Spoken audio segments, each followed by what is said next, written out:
তো গোবিন্দভোগ চাল দিয়ে পটলের এই রেসিপিটি খেতে হলে ভিডিওটা প্রথম থেকে শেষ অবধি অবশ্যই দেখবেন, কেউ স্কিপ করবেন না।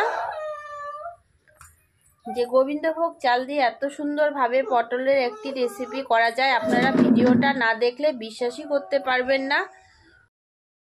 হ্যালো ফ্রেন্ড, জিপি ফ্যামিলিতে তোমাদের অনেক স্বাগত। এখানে দেখতে পাচ্ছ পটল। আজকে আমি পটল দিয়ে একটা দুর্দান্ত স্বাদের রেসিপি বানাবো, যেটা একবার খেলে বারবার খেতে যাবে। এর কাছে মাছ মাংস হার মানবে, এত টেস্ট হয় পটলের এই রেসিপিটি। আর কে কে এই রেসিপিটি খেয়েছো কমেন্টসে অবশ্যই জানাবে। তো ভিডিওটা দেখতে থাকো, না দেখলে বুঝতে পারবে না কি বানাচ্ছি, কিভাবে বানাচ্ছি। তো ভিডিওটা প্রথম থেকে শেষ অবধি অবশ্যই দেখবে, কেউ স্কিপ করবে না। তো রেসিপিটি শুরু করে দিই। পটলটাকে আমি ভালো করে ধুয়ে নিয়েছি, এখন এটাকে আমি কেটে নেব। তো ওই পটলগুলোকে আমি এভাবে দু টুকরো করে কেটে নিয়েছি, হালকা করে ছুলে নিয়েছি। আর এখানে কেটে নিয়েছি দুটো আলু। তো এদিকে আমি কড়াই বসিয়ে দিয়েছি, তেলটা গরম হয়ে গেছে। এখন আমি পটলগুলোকে ভেজে নেব।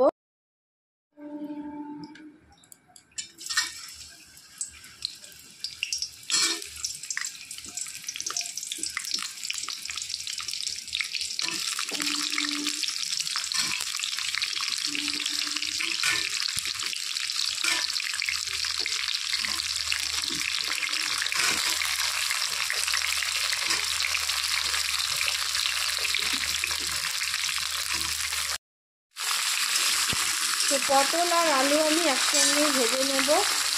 দিয়ে দিচ্ছি হলুদ, সামান্য পরিমাণে নুন,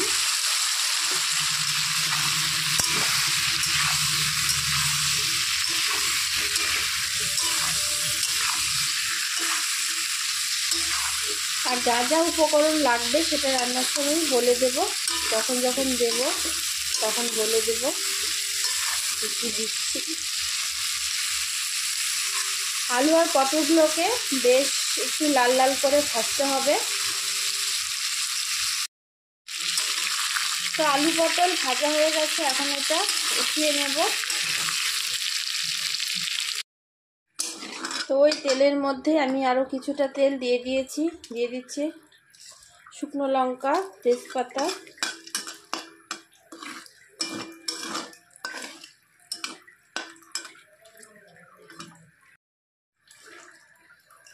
গোটা জিরে,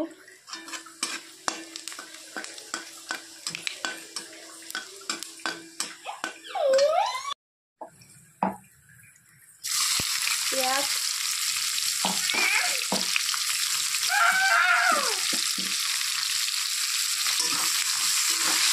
এখানে একটা পেঁয়াজ ছোট সাইজে কুচিয়ে দিয়েছি। আর এখানে নিয়েছি হচ্ছে একটা রসুন বাটা, একটা পেঁয়াজ বাটা, কাঁচা লঙ্কা বাটা, আদা বাটা। তো পেঁয়াজটা লাল লাল হয়ে গেছে, এখন এই আদা রসুন পেঁয়াজের পেস্টটা দিয়ে দিচ্ছি, কাঁচা লঙ্কাও।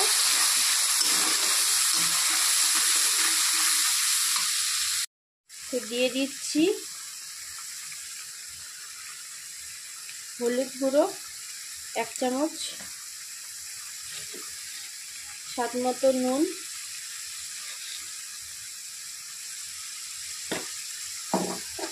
একটা টমেটো কেটে রেখেছি টুকরো টুকরো করে, সেটাই দিয়ে দিলাম।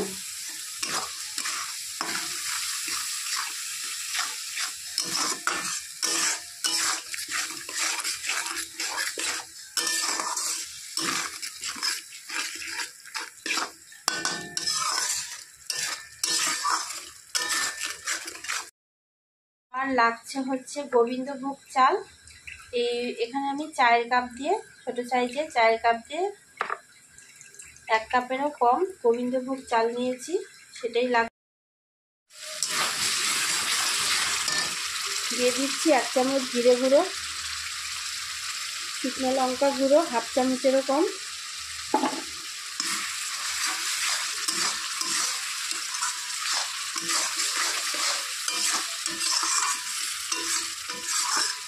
তো এই রান্নাটা গোবিন্দভোগ চালটাই হচ্ছে মেন। তো গোবিন্দভোগ চালটা ছাড়া এটা ভালো লাগে না খেতে, এটাই হচ্ছে মেন।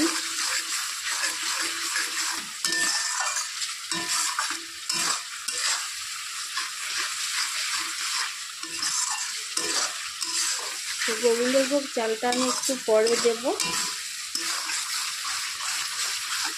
এভাবে যদি গোবিন্দভোগ চাল দিয়ে পটল রান্না করা যায় আর মানে সুন্দর হয় খেতে, আপনারা না খেলে বিশ্বাসই করতে পারবেন না।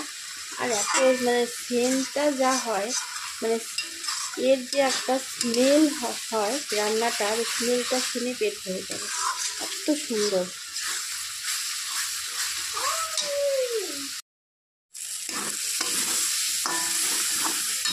তো এখন আমি পটল আলুগুলো দিয়ে দিচ্ছি।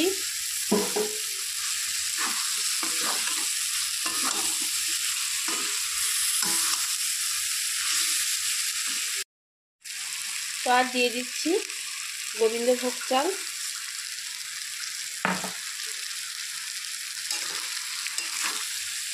তো চালটা দিয়ে একটু নেড়ে চেড়ে ভালো করে কষিয়ে নিতে হবে।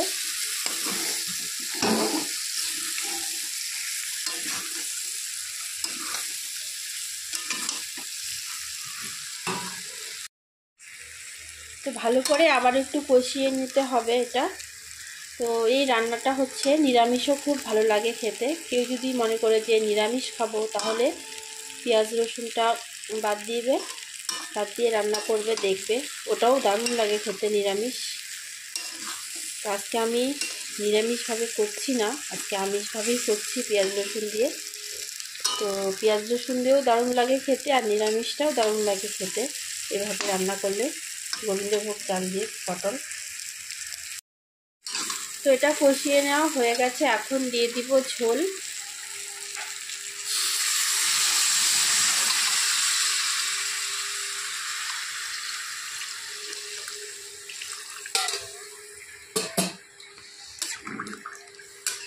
ঝোলটা একটু বেশি দিচ্ছি কারণ চালটা আছে ওটা ফুটবে, তারপর ঠান্ডা হয়ে গেলে চালটা অনেকটা ঝোল টেনে নেবে, তাই একটু ঝোলটা বেশি রাখতে হবে, ঠান্ডা হলে একদম ঠিক হয়ে যাবে।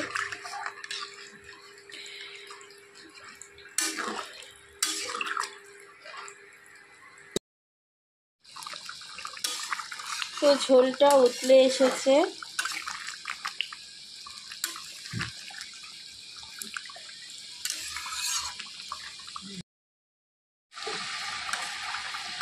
তো এই রেসিপিটা একদম রেডি হয়ে গেছে। এই যে চালগুলো একটু নরম নরম হয়েছে, আর বেশি নালে নরম হয়ে যাবে আর একটু জাল করলে, তাই এখন নামিয়ে নেব। ঠান্ডা হতে হতে চালগুলো একদমই প্রায় নরমই হয়ে যাবে, একটু শক্ত শক্ত থাকতে নামাতে হবে চালটা। তো নামানোর আগে দিয়ে দিচ্ছি গরম মশলার গুঁড়ো কিছুটা।